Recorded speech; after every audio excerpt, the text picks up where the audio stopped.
The first thing you should know about my friend Andrew is that he gives it to me straight. When I ask for his opinion, which I often do, he doesn't sugarcoat things, mince words, or apologize for his stance. He doesn't hesitate. He doesn't equivocate. If he doesn't know something, he says so, but when he has an opinion, it is usually strongly held and well argued. The next thing you should know about Andrew is that he doesn't get offended when I argue with him. That's right. Sometimes I ask for his input, he gives it to me, and then I tell him why I think he's wrong for like an hour. It never seems to bother him. I think because he recognizes I'm processing a thing, debating a thing, working a thing out. And seeing a thing from both sides requires solid representation from both sides. I'm rarely trying to persuade him or change his thinking. And Andrew is one of the best debate partners my frantic little brain has ever had. The first thing you should know about my friend Mrs. Filholm is that she delivers a lot of eulogies, more than most people anyway. I suppose Mrs. Filholm is the natural choice to speak at a funeral, partly because she does that kind of thing for a living, but more so because she has a real talent for recognizing all of the best qualities in a person immediately.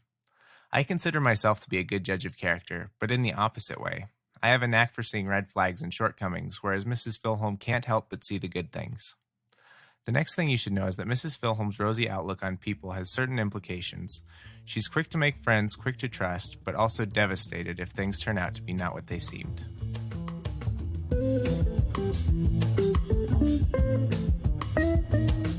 Welcome to Half My Age, a weekly show in which a 25-year-old adult and a 50-year-old child help each other make sense of the world.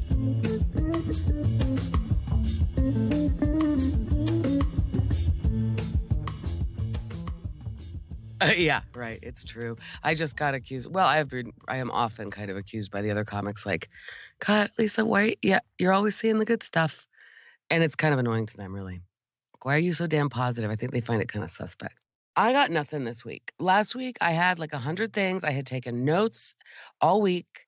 And then all we talked about was the conversation we had literally had the day before because I was so hot about the whole being handled by the bad company, who, by the way, has reached out to me 3 more times. You know, they have, with the original robocall, has not identified that number has been, please leave me alone. Funny.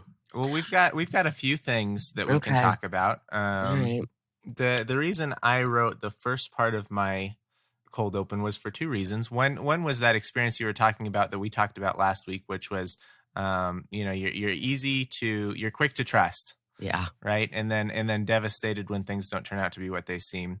But that also kind of shades into another reason I wrote it was because this week I discovered that we lost one of my classmates from high school who you knew very well. And that quality in you, the quick to trust and the devastation, I mean, we already know you're a crier. We know that you feel things more acutely than certainly I do, probably than a lot of people do. So there's some things there to unpack. And then I had one third thing that I've forgotten since I started talking, but I'll come up with that again. I swear, I promise. Do either of those sound interesting to talk about? What was the first one? That I'm quick to trust. Mm-hmm. Oh, I know what it was. One of our regular topics we used to talk about long before the podcast existed. Somehow people, they seek out you and they seek out me for advice often. Mm-hmm. And we would get so frustrated when they'd ask for our advice, we'd give it to them and they'd promptly disregard it. Oh yeah, I still got that. I know, it still happens. Don't they know we're wonderful and we're always right? It's not even that. It's if you come to me for advice. That is way different than if I'm spitting advice at you. Mm-hmm. Right? Okay. Sure. I noticed last week I keep sniffling. I have a more sniffly nose than I knew. I'm not coughing as much. I don't want to be rude, but you sound a little rough today. Well, hold on, little nose blow for the listeners. I'm going to cut it out. I totally cut it. It's cut outable. I like it better if you leave it. No. I also haven't spoken any words until this moment today, you know? Mm-hmm. That's part of it. That is, I noticed that working from home, when I go out for the first time at 4 p.m. and I haven't spoken all day, things don't seem to come out like they're supposed to. I know, it's weird. The student that we lost, I still have not. I told you Processed. I'm compartmentalizing it. The thing that got me yesterday is that I asked you if you knew anything else about it. Neither of us has looked up anything else about it. And you said, I'm sad. I And am that's about sad. as emotional as Andrew Bridges gets. Um, yeah, I'm sad too. And I don't know anything about it. I don't know anything about it either, and I'm not really interested in speculating. But I will say that my memory of this person, they had to be the smartest person I know.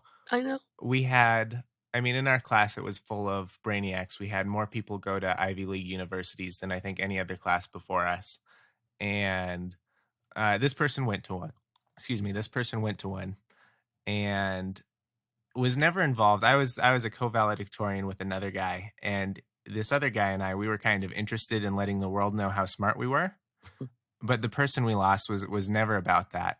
He was great in school, great at making arguments, great at everything else, and couldn't care less about all of the accolades and recognition that I was searching for. It wasn't just that he couldn't care less. He had a big middle finger attitude about all of it, in fact. Yeah. Mhm. Yeah, I think yeah, I'm kind of ashamed I didn't keep up with this person. And I think that loss will be felt by many. Yep, I know it.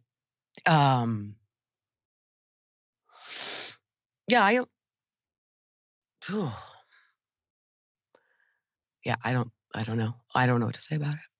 Yeah. I love hearing your take on it. I also think that was one of the smartest persons I have ever met. I knew the minute I taught him that I had an inch of stuff to teach him in a mile of what you needed to get a 5 on that AP test. I had a tiny, tiny little bit of shit I could teach him. And he was pretty respectful of me. I mean, I got him. At first, he wasn't. There was a little bit of a button heads. Uh, he was pretty respectful of me and let me teach him that little bit that I could, knowing for real he could have. You probably could have too. Walked in day one, could have.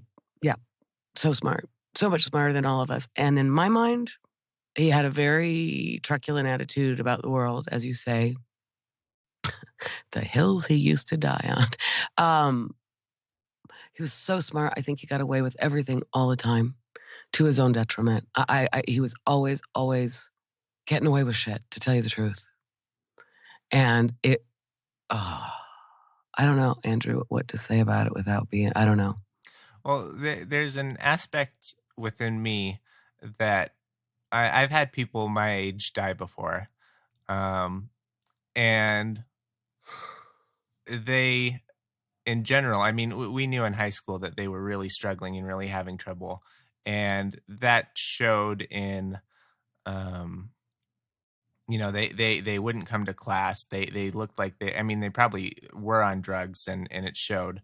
Mhm. Um, and terrible to say, but you kind of had the feeling back then that this person is bound for a sticky end, and they're not particularly good at this being a human or life thing. And I never had that feeling with Mark. He seemed to be good at everything. I knew that he definitely harbored more dissatisfaction than most, but it seemed very like dissatisfaction with capitalism. He hated the big things and big ideas. Uh, I don't know. That's right. He had all of those appropriate young person, tilted at windmills, hating the man, adversarial identity. That is true. But he would also describe to me, again, it was his young brain, but how much risk taking made him feel alive. Yeah, I never knew And that aspect of him. how unhinged he thought, and how he would like to, like in search of the proletariat, he thought it was Now that you mention that, I he do would befriend remember homeless people. he did have a grand idea. I don't remember why we were angry at the school administration at that certain moment. Sure. But they had done something to make us angry. And Mark Sure. had this idea. He wanted to go down to the 16th Street Mall with one of the Yep. short buses and round up the homeless people and bring them to campus in some kind of display of, well, if you guys are going to be this way, then we're just going to unleash homelessness on Mullen. Prop theater, culture jamming. I mean, yeah, I bet he did, and that's kind of awesome. You know what I mean? Like, I would have thought that when I was 17 years old. But he also he went through a phase, at least when I knew him, of thinking that homeless, cracked out Oh, street people. the wisdom of Yes. the crazy. Yes. Yep. Like, that there's something really profound in that guy's tweaking speech. And in a way there is, and in a way when you have a lot of privilege and entitlement, which he had, there is something at a certain point in your life, if for a lot of us, where you're going to be attracted to golly. I mean, I related to that kid because I was so like that in some ways in my young life, responding to the underbelly, wanting to be in the seedy. I still am. I still chose to live where I live instead of the suburbs. You chose to live where you live, and you also like to spend, nights out till 2 or 3 in the morning Mhm. at the seediest of seedy places I do. among I people do. who are unemployed. That is not true. The comics are employed, but yeah, Underemployed. some are and some aren't. Um, and also, right. And Mark and I would both say, what the fuck is underemployed, Mr. Bridges? You know what I mean? These are the noble people. These are the people trying to find the funny and claw out of their depression. That young man was troubled, and I spent a lot of time worrying about him, arguing with him, talking to his mom, talking to other teachers about him. And you are right, in many ways, he was a gosh darn delight every day. He wasn't awful to hang out with, I am sure. I enjoyed the heck out of him. I could see he went through a certain period where he was very into like the beat, Jack Kerouac and stuff, to the point that my BFF teacher friend and I sort of mocked him like, okay. But it just seemed very predictable, and like he was a cliche of a struggling, reckless young man, and the hormones are poisoning him. So too smart for his own good, reckless, all of that. He's one of the people about which I wrote my book and think of as my life's work is he's vulnerable to a lot of things. And he's a beautiful, bright soul on this planet, for sure. Can we keep him safe till he makes it to adulthood? Gosh darn it. I don't know what happened. I have not surmised. I have not looked it up. I really have compartmentalized it because I've had just a very busy few days where I've had a lot of brain power required. Mm-hmm. And so I didn't really have room to process it too much, or look it up, or deal with talking to other people about it. So I know nothing about it, but it breaks my heart. And it's one of those ones to me where I'm not surprised, Andrew. I don't know why he's dead, but he's felt like someone to me who was burn bright, burn out quick, and who was very reckless. And again, I don't know what happened. Maybe he got a cold. Maybe. But I truly, that's part of the heartbreaking thing is, damn it, I was not surprised. When you told me the name, I did not cry, break down, it was a bummer, and I'm sad, but it did not shock me. Yeah. Yeah. It's the opposite. Come on. Nobody likes it when I cry. Okay. I'm sorry, Nope, Mrs. nope, Filholm. nope. We can maybe cut that out. No, I actually was expecting to not speak about that, but I'm glad we did because, oh man. Yep. One thing that's adjacent that's come up in my YouTube recently. So in the little thing they wrote about him, they mentioned that he liked to, what's it called, freight hopping, where you get on a train and ride a train. God, I suppose he did. Illegally from one place to another. Yeah. And that just came across my YouTube channel or my YouTube feed the other day. Merlin Mann's been commenting. He's been watching videos of people who rent U-Hauls and camp in urban places in the back of a U-Haul.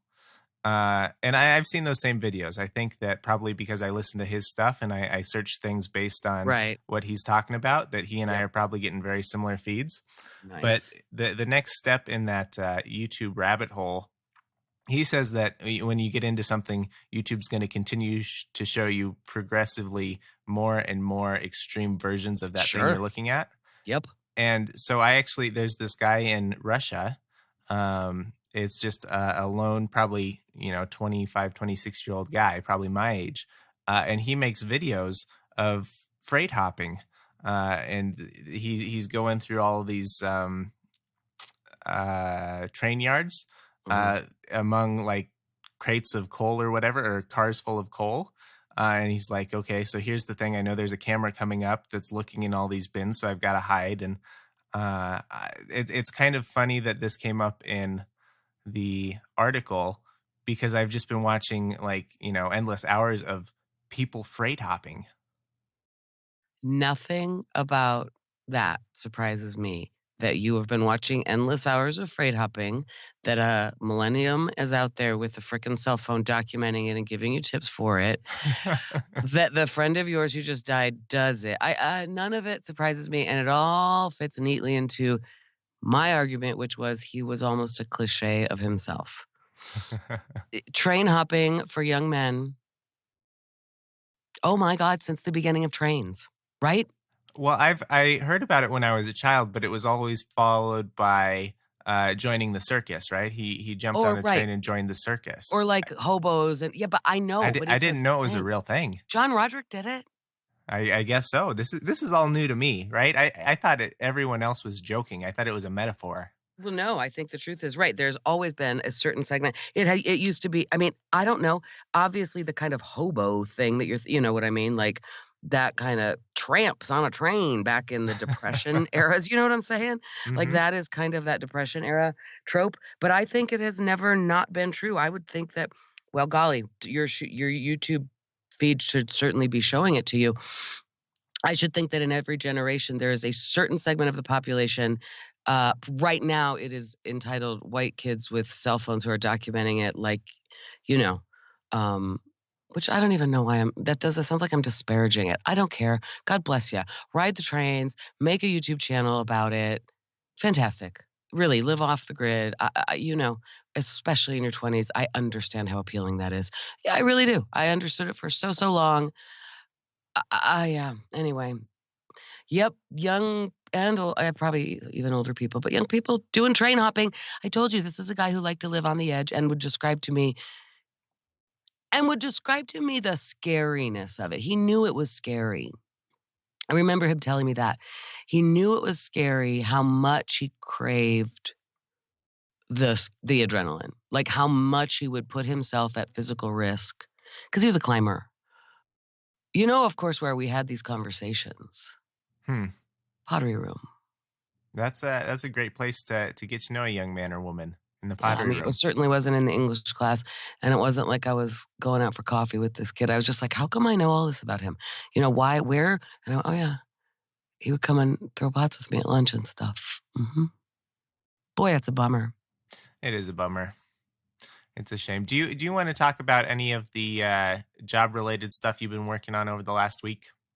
No, just to say that I'm plugging along. I had a cool interview yesterday. I don't want to say anything about it yet, but no, the only thing I wanted to say about it is that in the past week I have had job interview stuff, including give us a demonstration of your abilities. So like I had to write a thing for that. And in fact, this morning I have to finish a writing sample that they've asked me for, a writing project that they sent me home with. I got up at Comedy Works on Tuesday night, as we discussed last week, which is a 3-minute set that matters to me. And most of my comic friends watched me and helped me go through a week of complete bananas, which many of us do. Like they'll go, "Hey, cool, you're up on Tuesday." It's like a big deal. We only get it like 4 times a year, you know? It's a big deal. I can't wait to do it. The minute I find out I'm doing it, you got 6 days to prepare, I literally start getting depressed. I've You've never said talked about anything this funny. Yep, before. That I've never said anything funny. I remember that. not even a joke. And now it's less that I've never been funny. This time it was more like Do you see how stupid my hair is? Because I'm watching tape, to pick out my funny stuff. Do you see how stupid my hair is? Look at how I look. Why would I even subject people to looking at me on stage? I mean, this is where I went. And this time I'm happy to say it was less about, I've never said anything funny. It was more about wrestling with what are the funniest 3 minutes. It's easier to do 10 than 3, right? How do you do this? And then at that point, you're writing every word. And there were 2. I was proud of my set. I did the teenager stuff. I did not tell dick jokes. Because I just realized I want the feedback from the notes on that stuff. And it's funnier now. It's really funny. I did a great job. Well, especially you talk often about how that is your crowd. Right. You get a lot more normal people who are likely to have children, particularly teenagers at Comedy Works, than you do at Kinga's on a whatever night Kinga's Yeah, goes. totally right. Totally right. Exactly. And so I did that work, which was fun. But even now I can see there was one joke that did not land. And I was like, but that joke, I've heard it land before. I did it at Comedy Works when I got pulled out of the bucket and it landed. I screwed it up. I took out like 2 words that were vital to the joke. Interesting. So fun, right? That's crafting. Can we talk through it? Can you tell us the joke and then which 2 words you left out? Yeah, really? Yeah. Boring. Okay. So I introduce it in various ways. The concept, this time I introduced it, let's see. Yeah. I introduced it in various ways. The premise of the joke is that I have to carry a very expensive handbag, is that I'm a put together lady because that's just who I am. So I started this time, which by the way, this is the best opener for me. And it seems so obvious. It's like embarrassing, but I go out on stage and I say, hey, I know I look like I'm here to speak to the manager. I got a laugh. I got the quickest laugh of the night, like the soonest into my set. That's stupid. That's not like that. Just feels cheap, But it's kind of like what people do when they go, "I have a face like I know I look like," That's a very quick way to start. And it actually, I have been told before, we may have talked about it, that I look different than all the other comics. I look way overdressed for that stage, so I should probably mention it. And at first I was like, no, I shouldn't. And then I realized it's actually funny. So the second thing I say is, so I say the manager joke, I let the laughter go. And then I said, and I might, really, I might. I'm feeling kind of unhinged, really. And that got a laugh, which was interesting. And then I said, and I mean, I know I look like the most put together person on this stage tonight. And then I got, like actual applause break because I look, then I did a little posing like, yeah, I look good. Then I said, but that's a low bar, it's comics. And so then I get into this point of, listen, I'm an overeducated white woman. I would be shunned by my people if I didn't carry a very expensive handbag. And then I say, again, I get into that in various ways. That was the intro this time. I come into that joke from a lot of different perspectives, some of which are going to be dirty and whatever. All right. So the premise, I have to carry a very expensive handbag. And I said, and I'm getting by, you guys, but it's just a Coach purse. And there's usually a little bit of laughter. And then I say, oh, I mean, it's a real Coach purse from the mall store. I don't fuck with Coach Outlet. Those junior league ladies know the difference and they will shame you. Usually that gets laughter along the whole way. I mean, it's a really good build. The thing that I left out, and I did it right there, the joke should go, and I'm barely making it. It's just a Coach bag. It's not a Louis Vuitton. It's not Chanel. Mm-hmm. That made all the difference. Because then when I say, I mean, it's a real Coach purse from the mall store, even if you don't really get what Coach Outlet is, you get that it's weak flex, right? And then that I'm barely making, you get the joke more. None of the men get at all what Coach Outlet is about. Most of the women do. There were laughs for that joke. There were little laughs, but I should have cut it. I mean, and I almost cut it. But I wanted to try it. Like I said, I wanted that feedback. And then I came home and I went, I bet and I actually, at my note session, I talked about it to the guy. I bet if I kept back or put back in there, it's not a Louis Vuitton. I'm barely making it. Slumming. I'm slumming. I used to say that. Except it's kind of the opposite of slumming, right? They're slumming hanging out with me. I could say it that way. I've said that. I've said slumming, and then I've gone, wait, well, you're bringing the whole group down with your your only Coach bag.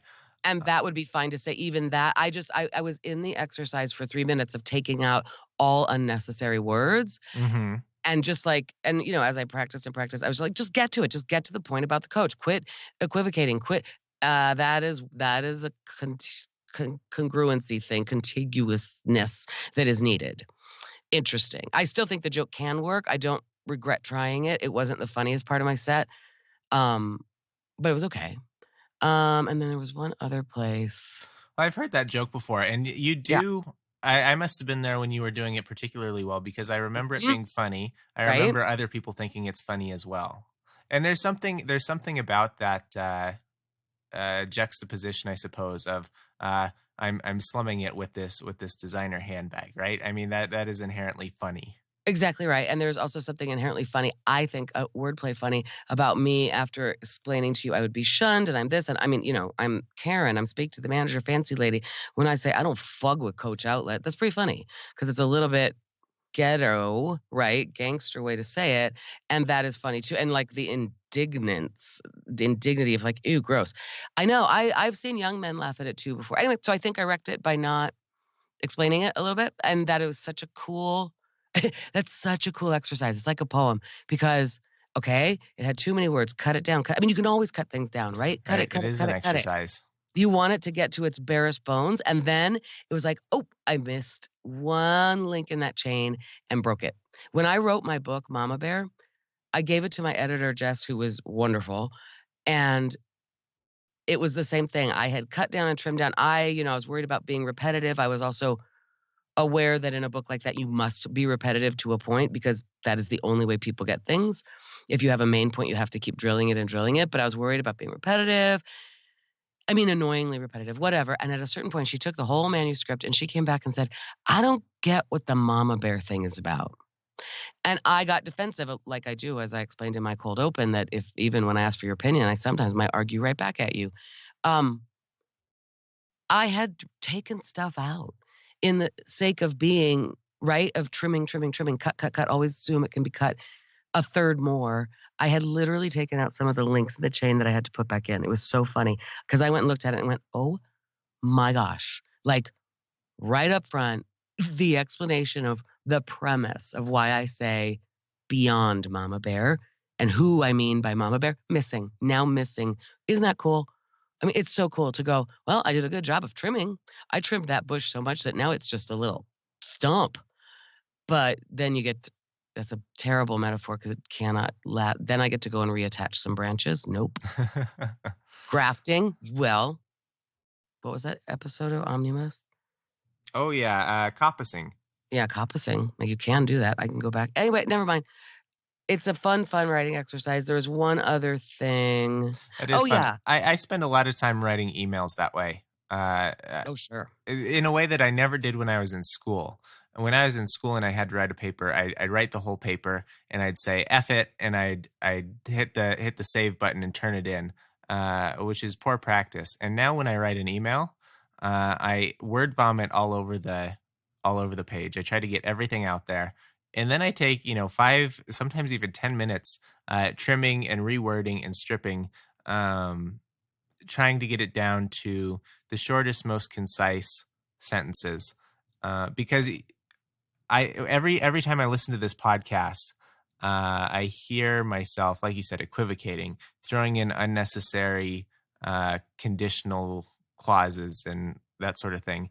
And the way my brain works is that it's kind of an extensive word vomit, and it's not the way I like to come across an email because it's confusing. If Mhm. you give someone full access to your brain, they're going to be more startled than they are grateful, uh, Word up. because it's a scary place in there. Word. Andrew, I couldn't be more proud of what you just said about how you write emails. Do you know one tool? I think it's I think there may be a nefarious component to it, but I like it a lot. There's a website called Hemingway. Did you come across that as an English teacher? Just because you kids would tell me about it.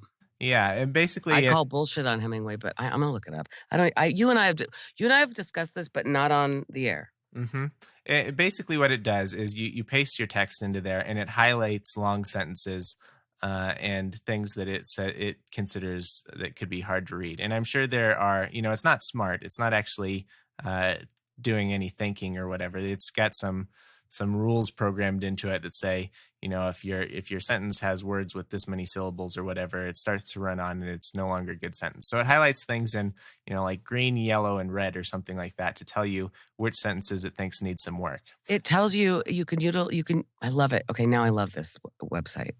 It's pretty freaking cool. I always call bullshit because I think you present it to me as it's the app that goes through and cuts all adverbs out of your sentences. And I went, well, I call bullshit. There's nothing inherently wrong with adverbs. See what I just did there? Well, it highlights See what all I did adverbs. there? I used an adverb. Inherently. Thank you. But You're yes, welcome. it tells you about adverbs. It tells you when you're using passive voice. It tells you when the phrase has a simpler alternative. It tells you that when the sentence is just hard to read, like lengthy, complex sentences and common errors. That's awesome. That's pretty neat. The warning I want to give, there's an opportunity to download a desktop app for this. Okay. And I think I downloaded it and it was full of like spammy ad stuff. Boo. So I still use Hemingway app occasionally. It's called hemingwayapp.com, but I always use it on the website now. Got it. Okay, you can do an online version. Okay. Yep. You and know that's what? easy enough. Those are really great things to look for in your writing. Do you run your emails through this thing? Sometimes, if I'm really struggling to cut things down, then I certainly do. And I've noticed in my emails, I read about it a long time ago, but the tone of a blog is very different than any kind of historical writing that we've done, because early in the 2000s or whatever, blogs became known for their short, terse sentences. Every sentence is 5 words max or whatever. And it makes for it doesn't come across as academic, but it's punchy and it's easy to read. It's kind of made reading accessible to the masses, right? No one wants to stumble through a Faulknerian sentence that's 4 lines long or whatever. So I try to get my emails down into those short, concise little sentences that are super simple: subject, verb, object, or whatever. And this is a great tool for helping me identify which ones are particularly bad. Listen, that's a great exercise to do always, to say it as simply as possible. And I'm actually a great fan of Hemingway himself for that very reason. Just say it, right? But it does break my heart that now we are in the BuzzFeed listicle world where everything is just bullet points. However, I do think this is a cool tool here.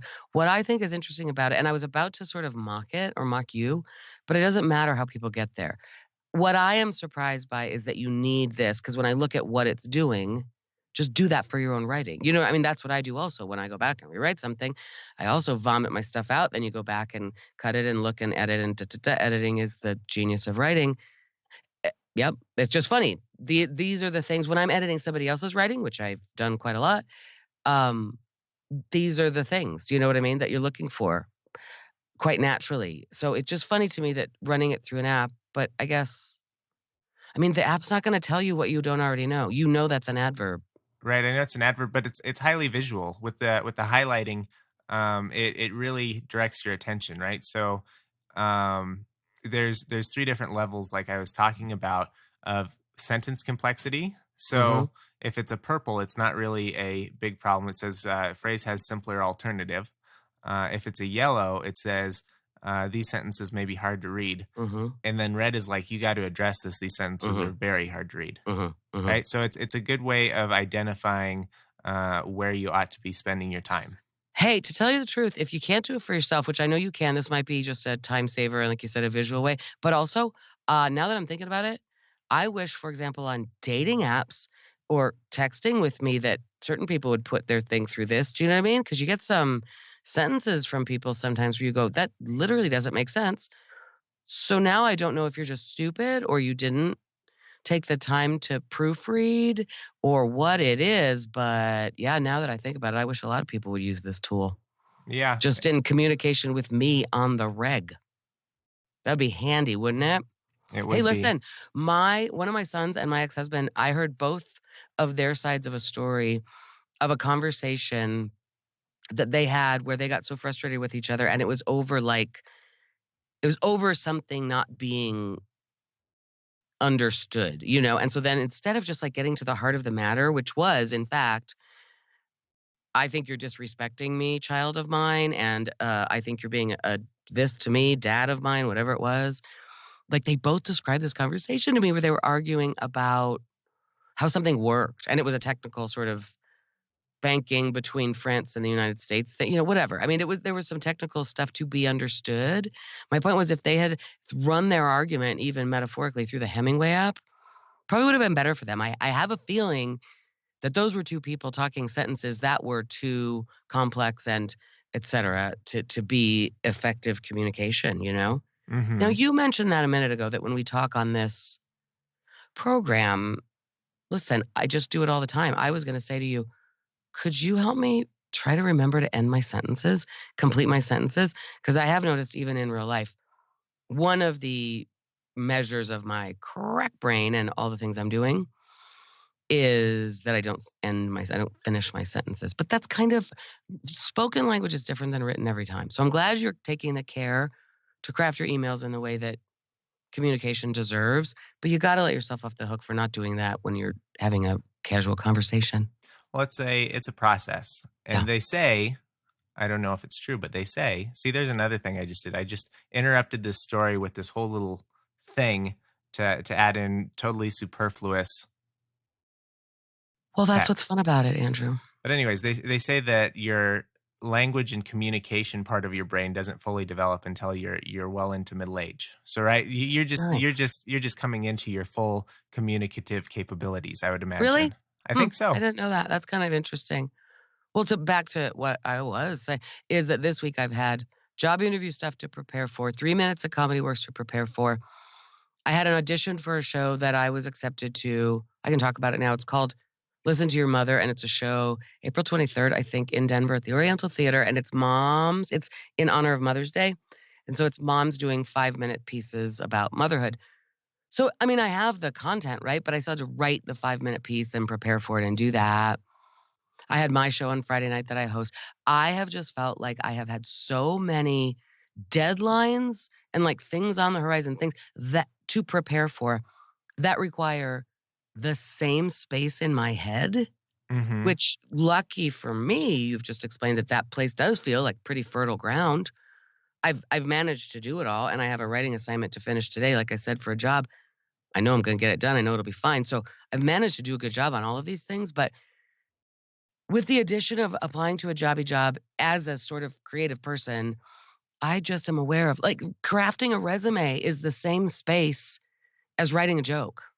Yeah, it totally is. Oh, so my brain has just felt whew, icky lately. Like to tell you the truth, like just exhausted. I'm sitting here now going, my God, I'm so tired. Really, today I should just take a nap. And I've been saying that every day. And some days I get that nap and usually I don't. But I have felt real exhausted. And I think it's more mental I can see drain. that. Mhm. I've actually been physically exhausted recently because in work we've been rushing to get a product out the door. Um but my so I'm keeping late hours, Mm, but I'm also really mentally engaged because it's programming, right? It's a mhm, lot of problem solving. mhm, So I've been wiped out with no ambition to go out and go for a walk or anything. But that distinction between mental mental mhm, tiredness, physical tiredness, and also like athletic tiredness. Like mhm. my poor body is wasting away because it's not getting the exercise it needs. Right? But on the other end, I'm too tired mentally and like sleep tired to do anything about it. I have really been in that mode. Plus, it was cold and yucky for 3 weeks. Let's make no bones about it. I also was not getting out for my walks as much as usual at all, feeling the same way, and almost like also I had the adrenaline stuff thrown in, so each one of those things that I just described that I was working on came with a certain huge amount of adrenaline, nerves around it, preparing for a thing, getting nervous/excited for a thing, and then the letdown of the thing being over. And then and carry on. Now you're on to the next thing. Right, But right. It I gotta seems tell like it you never ends. uh-huh, There's always another hurdle. but in a good way, right? Like, that's how life is, and it's like, okay, yeah. And that's I mean, at some point, it is on my calendar in the future. It will be more than this conversation we've had is I've compartmentalized and put somewhere. It's the Merlin Mann thing. Brain, I will make an appointment with you to talk about this later, to worry about this later, is the death of your classmate.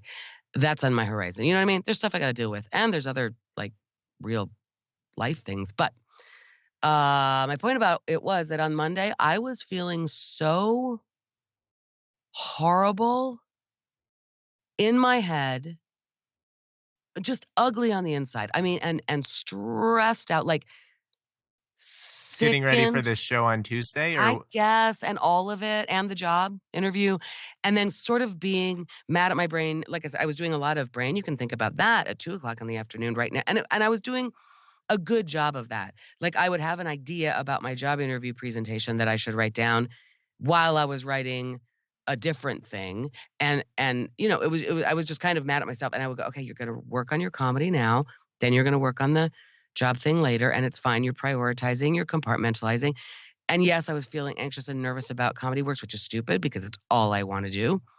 Um, I was feeling anxious and nervous about the job, which I think sounds like a great job, and it doesn't sound like they're duping me, and I pretty much loved meeting them. Anyway, so I was just feeling so gross, and part of it I went, "I am in my head, I'm out of my body." So I forced myself to go for a good long walk. And I did. I have done the rest of this week too. have you It's ever pretty good. regretted that? It seems like it's No, always sir. good. About the turnaround point on my walk, it's like I hear the birds chirping. Oh, look at that.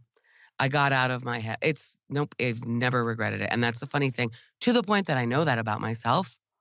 It is one of the daily habits. I gotta get a little bit of exercise. Uh, and I suffer so if I do not. And I know it. And that's the funny thing, that it's hard to convince ourselves. Well, I go, well, I'm in a real cerebral place now. Like you said, this doesn't have anything to do with, like, in fact, I resent my body's need to eat and sleep, right? So I will resent the physical need in my body. It's my brain that needs it. I mean, that's of course, It's an the interesting brain take body on it. connection. Sure. Dude, if I don't go out for that walk, if I don't eat an avocado, I can't think. I am trying to convince myself lately, trying to convince myself of the truth, which is that I need food and it's good for me to eat food because it's nourishment and I can't do anything without food. Mhm. It's good for my brain and I can be more productive. I know, right? I wonder Wow. if my appetite's ever gonna change where I will sometimes forget to eat, you know? Like, I'm the kind of person, maybe it comes from growing up with 2 brothers, but if there's food around, it is in my mouth, or it soon will be. A lot of people are like that. I actually don't like, I don't think I used to think it was kind of a male thing or an adolescent thing, but I think it's a sign of not great mental wellness when you don't eat. I mean, I really do. I mean, I think that I don't know. I forget to eat. I resent. I don't wanna eat. Like, I resent, as we've talked about. It's a weird thing. That's a therapy thing, man. Why do I resent? You know what else I realized recently? We should Sometimes just mention, Dr. Jeannie, please take note. Put it on the I know. agenda. And by the way, she gave me gutter follow-up. She said I do need to insulate those gutters because there is a side effect. If those gutters continue to dam up like that, they can you can get black mold between, like, the sheeting and the gutters, which is basically what happened for the leak in my studio here, so she is exactly right. It can do that, and it can also, as that ice dam builds up on your roof, it can get under the shingles, and then your roof will no Right. longer be watertight. Exactly, which is what I think happened out here in the studio. It's exactly because it stays on the roof so long. Okay, I think I've got the ice damming figured out. It's fine. But anyway, thanks for the feedback. Dr. Jeannie, I know, take note. Why don't I wanna eat? I also realized the other day that I actually, um, sometimes probably more than I want to sometimes I am afraid. Like, it came to me as a feeling of fear to sit still. Really?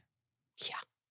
Like, what do you mean to sit still? To not shake your leg, or to No. sit down because 'cause you're walking around the house, or Specifically, I needed to get a manicure if I'm gonna go get a big girl job interviews because they're horrible. My nails are so, so bad, and I ended up going and getting that manicure. Before I did that, I thought I could do it myself, you know? Mhm. Just take care of your nails, do the painting my nails and then sitting there and letting them dry. The thought of having to sit down for that long, I was spinning around it one night when I had, like, put that on my list of things I needed to do. Paint your damn nails. I use quick dry nail polish, you understand. I mean, it really isn't longer than 5 minutes. And I kept procrastinating that task. At a certain point, I went, I am afraid of it. Right now, sitting down scares me. And I didn't go further with it. Just like, in fact, I kind of went, I should talk to Andrew about that and Dr. That Jeannie. is interesting. That's really interesting. uh, yeah, I like, what is that? If I sit down, I might fall asleep. If I sit down, I might get inertia. I don't exactly know what it is. It doesn't seem super healthy, a thought. Do you feel more productive? Like, do you feel like you're getting something done if you're bustling around? hmm I even feel like I'm getting something done when I'm consciously doing my yoga stretches. That is not sitting still. That's doing something for my body, you Mm-hmm. know? Sitting there, I don't know why. So there's Yeah, there's something comforting about motion. Oh, yeah, uh-huh. Yep, That's that's kind of interesting. interesting. That seems very anti aloha, because the Hey, turtle can sit still. well, I can sit still in the water Well, I guess so. when I'm I don't know. floating, but then I think it's time for a beach vacation. I am I totally know it is, Andrew. ready to get down to that ocean. You know what, though? I was looking at, are you going to an ocean anytime soon? No, nothing planned. Me neither. I was looking at the calendar and things just because I've been at the dollhouse almost a year. Um, we were paddleboarding last year before Mother's Day. Mm-hmm. So, you hear what I'm saying? We're getting close to having days that are that warm. We're Yeah, like in I'm in looking 2 forward months. to it. I can't wait. It feels like it's been a long, cold, lonely winter, man. The there's something about paddleboarding. You go out there and you paddle around. You don't particularly go anywhere. But I suppose the novelty of being on top of water, or I don't know what it is, but it's I something don't know I what it do is either. enjoy. And I've always said that I was surprised by how much I liked it when I first tried it. When I first saw people doing it, I was not interested at all. I was like, what are they? That looks dumb. When I first got on one, I went, oh my God. And I think it's because of the unlikeliness of standing up on water. Feels crazy. Yeah. Feels safe, feels fun. I know I can't wait. I will go out on a paddleboard and just lie there and relax. Mm-hmm. It's something I don't think I'm always afraid to sit still. Right now, I've been sitting completely still talking to you, but I'm talking to you. I'm not You're doing doing anything. something. Yeah. And I wonder if if my brain is churning. It doesn't feel aloha, like you said, except that it sort of feels, I can convince myself that it feels like the exact amount of effort it takes to keep afloat, which is no, it's not good to be churning my brain. It's not good to be afraid of sitting still. That's not I good. I wonder if by moving you're avoiding doing mental work, like processing the death of my classmate. That's what yep. And but I'm also like processing so much mentally. But yeah, the movement or maybe it's the power of now would say it's like this false, misplaced desire to get things done, get things done. I'm being productive Mm-hmm. to the point that it is sort of a churn. It's a little bit of a churn. It's a little bit of a It's nervous bird. work for work's sake. Maybe. I don't know, man. I don't know. I don't know what that's about. And literally what I thought at the time was, that's funny. When I think about why am I not just sitting the heck down and painting my nails, the feeling in me is similar to a fear or an anxiety. And I went, that's weird. I'll just mention that to Andrew. And like I said, gotta get back into Dr. Jeannie. When you first started talking, I thought, well, that seems strange. And the more I think about it, the more I realize I probably have the same thing. I have a hard time sitting still because of guilt. Like I know there are 14 other things I need to be working on. Part of it Uh, is that. and I imagine there's some, it's probably not even Catholic guilt. It's probably just human guilt about not doing something, not utilizing this moment for something productive. Totally. And the truth is that much of when I'm being productive and spinning around doing my little projects, I am not unhappy. I mean, and again, maybe that's maniacal and it is what prevents me. Like I'm going to be unlovable and alone forever. But like people say that to me all the time, how much I do in a day and all the different, and of course it's midnight and suddenly she decided it was time to build a thing, change a thing, whatever. Mm-hmm. A lot of that is my joy. And it doesn't seem like, it maybe seems to other people like a nervous bird, but it just feels like there's so much to do in this world. That's part of it, right? There's the innocent, I think not screwed up part of it is there's so much to do in this world. So many things I want to do and accomplish and experience that sleep just seems to jack it up. I resent it. And stopping to eat. What a bummer. There's so much actual stuff to do in a day.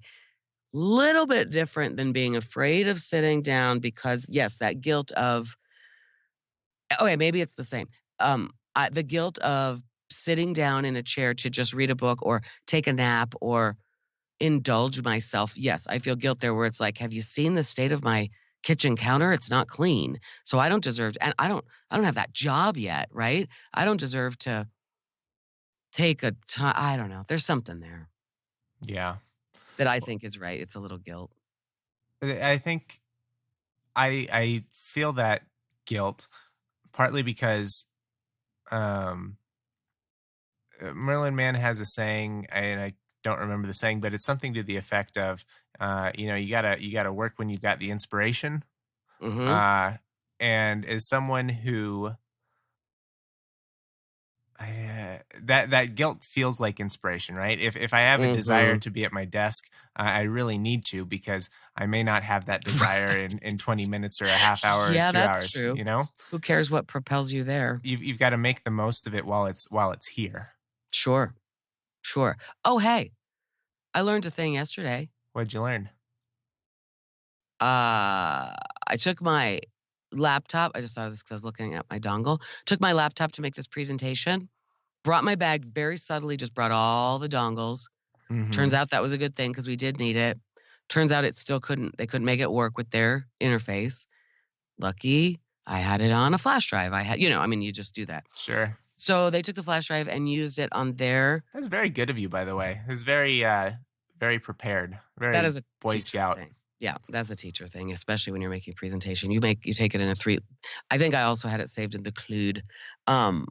Or no, I had it in Dropbox so I could mail it to them. Anyway, yeah, you bring it 3 different ways and it doesn't matter. Anyway, so I used their computer, a Dell computer, and I had saved it. I created it in Keynote because I do not have the Office suite currently. We've discussed this. Mm-hmm. Back So to you our saved tech it as fun. a PDF? No, I saved it as a PowerPoint? PowerPoint. Boo. That's not a great good to know.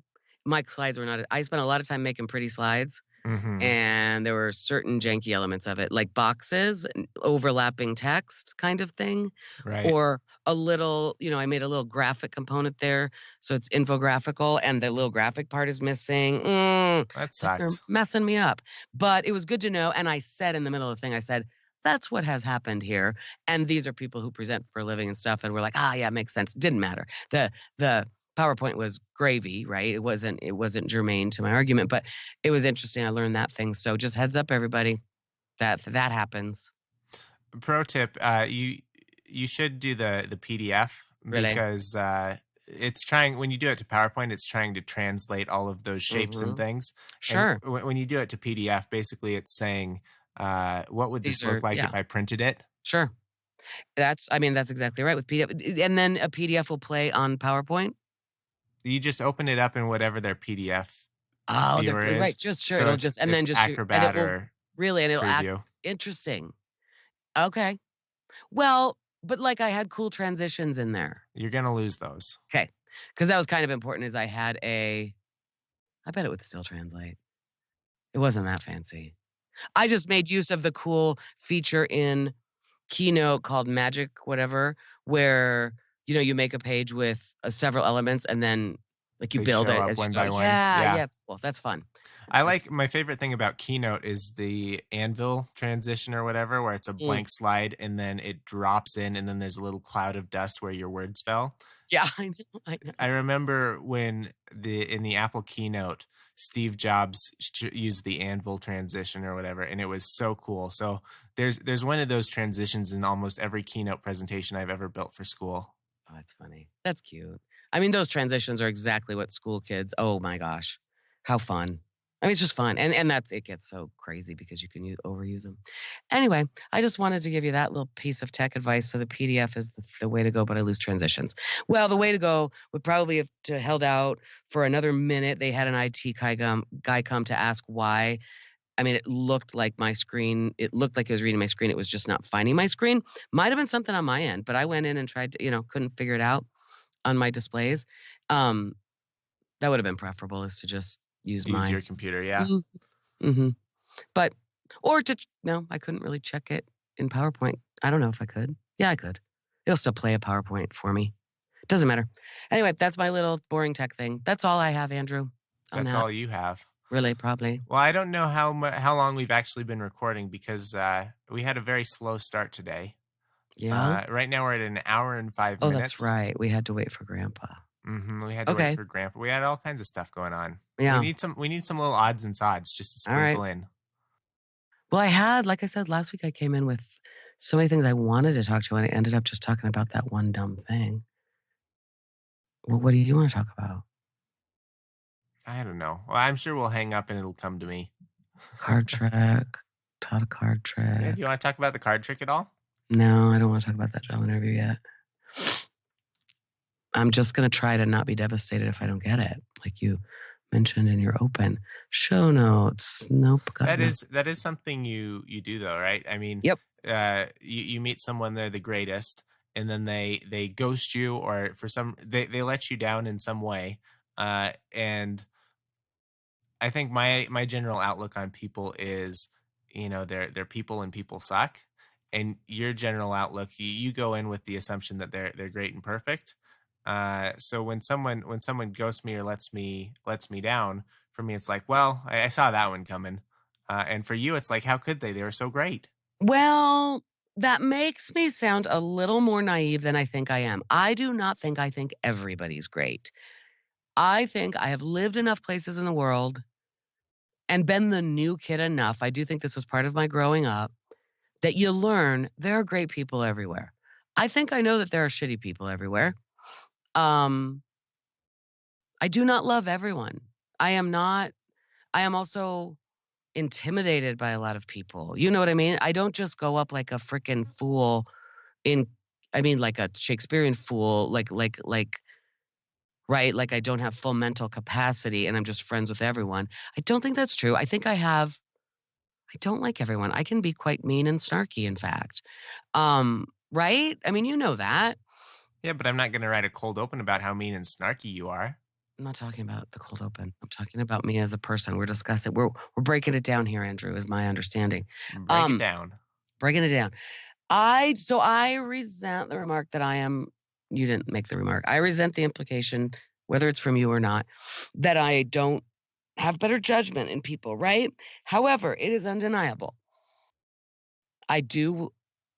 I am I am inclined to believe the best about people. I am also realizing that we've talked about languages of love a lot over the year. Mm-hmm. Last year in my divorce recovery class, my voice, I need some water. Last year in my divorce recovery class, we were looking at those love languages, and it appears that the number one way that I receive love or interpret love is words of affirmation. I don't think that I think I should strive to change my love languages, because what I am learning is it is very easy for people to speak words that are flowery and good and DTT, and then not to act in the ways that jibe with those words. You know what I mean? Mm-hmm. Actions speak louder than words, kind of thing. I am continually shocked when people are not sincere, when they say things they don't mean, when they present in ways. I am shocked by that.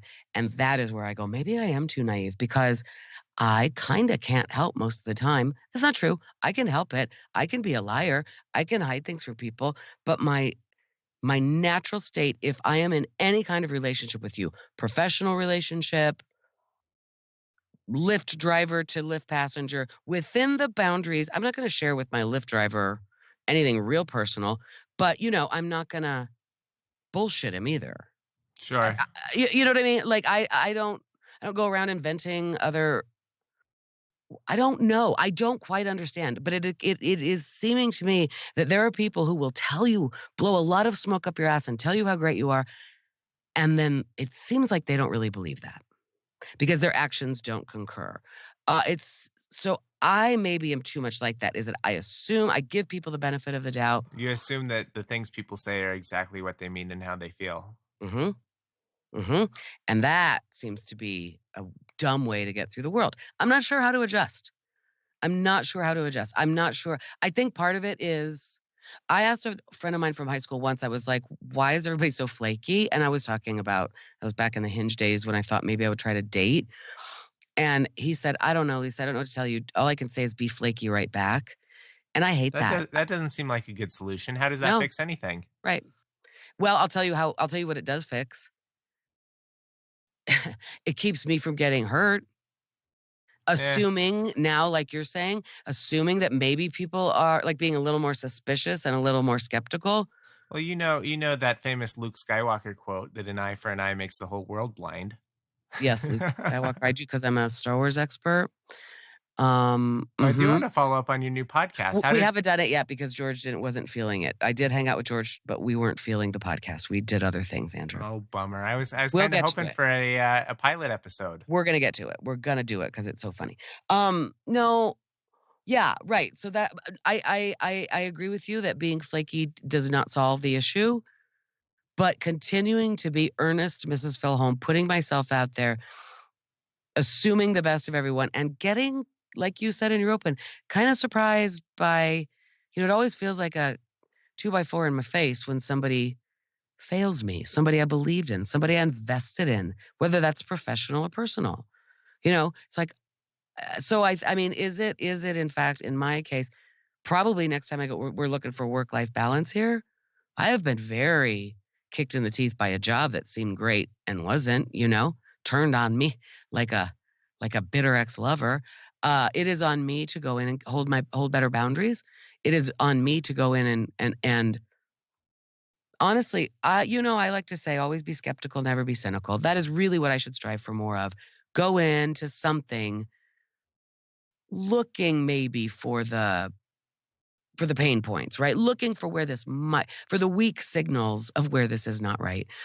Um, I don't know. I mean, on the other hand, of course, it's one of the things I enjoy about myself, and I think other people enjoy about me is when I like you, I mean, I'm all in. You've said that, right? And I'm Hmm. there to support you. And when I say I'm there to support you, I generally mean it. I mean, I'm a flake sometimes, but yeah, I don't know. I don't know. I mean, it's got to be somewhat good that I'm all in, but I'm just realizing now that it maybe takes a toll on me.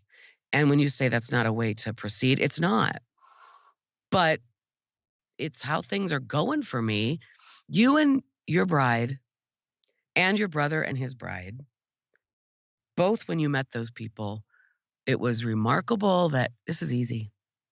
There's no game playing here, right? Yeah. And you had been through the ringer with some shit exactly like this, like I'm talking about. Just like, wait, I just put myself out there and I was on, and then I got, huh? You were confused by similar stuff. And it, None of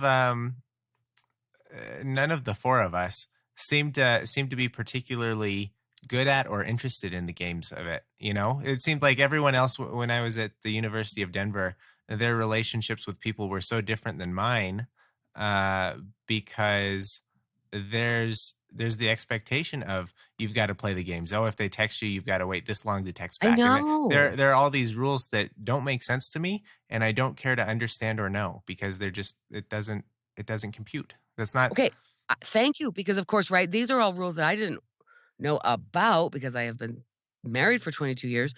Especially, I mean, I am talking mostly with dating stuff, but it's also true in other, like really professional stuff, or even just being a friend. And that's it. You don't want to look too thirsty. So yeah, you got to wait a certain amount of time.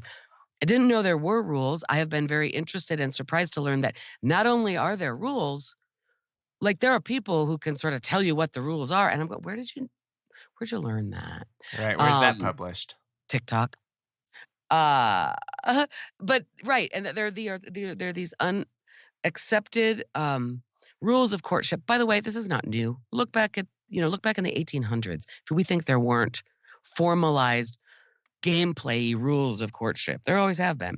But I'm with you. And then I also think that in the long run, don't you think that nobody wants that? Like when you meet a person who's right for you, it's not going to feel like that. It's going to feel easy, I hope. So I don't know, Andrew. I have been told my mother worries a great deal about me that I am too Pollyanna, she always says, which goes back to your cold open. She worries a lot, and so does my ex-husband, that I get such high hopes that I am more dashed down. I can see that. I'm taking that into consideration. I think I'm getting better. I think that is something that is a part of your personality, but on the same side of the card, you're also quick to bounce back. I am quick to bounce back. Yeah, that's right. And the processing of things that have really hurt my feelings lately or devastated me, I am recognizing like, okay, I need to process this. I'm feeling really shitty. You got about a day. You can feel sad for a day and then you move on. I am quick to bounce back. And I was just thinking about it. High hopes for a living. That's a cool song I like. Should I change that? Should I temper my high hopes? You know what I mean? Should I temper? Would it be better to go into a situation with absolute, like, way more skepticism? You know, like, even I think most people or a lot of people go into something assuming it's going to suck. And I go in assuming it's going to be great. And then I get disappointed. Is it better to go in assuming this is shit and then be pleasantly surprised? Maybe. But I sure don't think it sounds fun. No. Doesn't sound like me.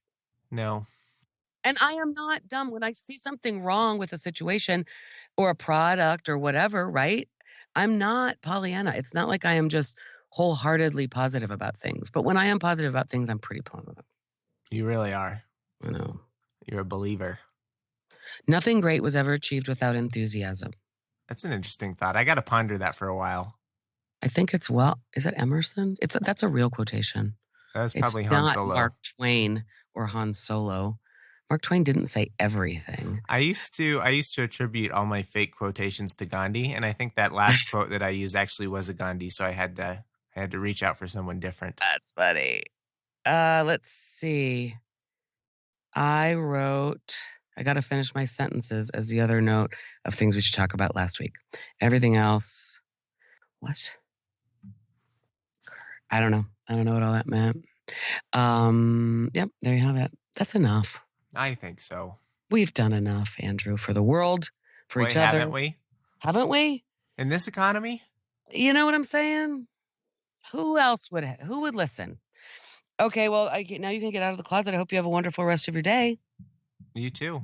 Thanks. You Talk too. later. I hope that all your job stuff comes to fruition. Thanks, man. I hope I hope I sound better in this week's recording because last week I sounded kind of rough thanks to Skype.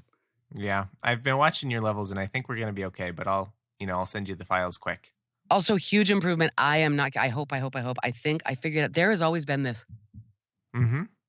When I'm talking, and I could not, I'm not touching anything. Everything's covered with stuff. It was the cord for my microphone.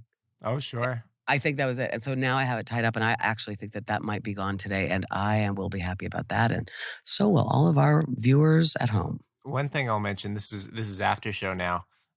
Since we're doing this via Skype, now there's no bleed. I'm not in your track and you're not in my track. Right. So it's a lot easier to cut out those things. Like if I'm over here picking my nose or touching my microphone, it's very easy for me to trim those out without harming. I know. Yeah. Way better, isn't it? I know, that's fun. I've been enjoying that as well. All right. Well, thanks. We're just getting better and better. Sure are. High hopes for a living. Goodbye, all right. Thanks, Mrs. Andrew. Filholm. Bye. Bye.